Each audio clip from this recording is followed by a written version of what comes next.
আসসালামু আলাইকুম এভরিওয়ান।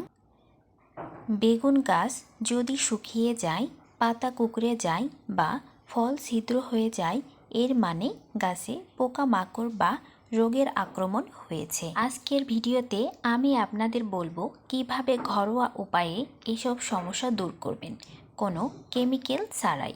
বেগুন গাছে সাধারণত যে পোকামাকড় বেশি আক্রমণ করে। বেগুন গাছে সবচেয়ে বেশি দেখা যায় শুঁয়োপোকা বা ফল ছিদ্রকারী পোকা। এছাড়া আছে সাদা মাছি, জাপ পোকা আর পাতার নিচে থাকা লাল পোকা। এরা গাছের পাতা ও ফল নষ্ট করে দেয়, এতে গাছ দুর্বল হয়ে যায়। প্রাকৃতিক প্রতিরোধ পদ্ধতি: আপনি 1 লিটার পানিতে 1 চা চামচ নিম তেল, 1 চা চামচ সাবান গুঁড়া ও 1 চামচ রসুন বাটা মিশিয়ে স্প্রে করতে পারেন। সপ্তাহে 2 বার গাছে এই স্প্রে করলে পোকামাকড় দূর হয়ে যাবে। চাইলে শুকনো মরিচ গুঁড়া পানিতে ভিজিয়ে ছেঁকে স্প্রে করতে পারেন।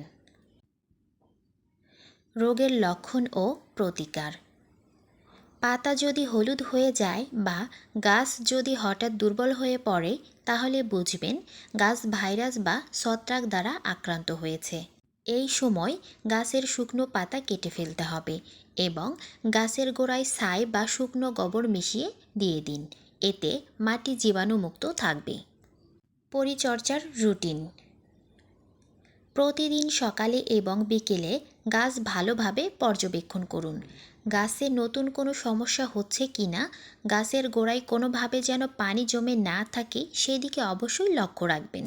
15 দিনে একবার গাছের গোড়ায় ভিজানো চায়ের লিকার বা কলার খোসা পচিয়ে দেওয়া জৈব সার ব্যবহার করুন। প্রতি মাসে একবার মাটিগুলোকে ঝুরঝুরা করে দিন, এতে ভালোভাবে আলো বাতাস প্রবেশ করতে পারে। বেগুন গাছ চাষ যেমন সহজ, তেমনি একটু অবহেলা করলেই পোকামাকড় গাছ নষ্ট করে ফেলে। তাই নিয়মিত নজরদারি, ঘরোয়া টিপস মেনে চললেই আপনার গাছ থাকবে সুস্থ, ফলন হবে অনেক ভালো।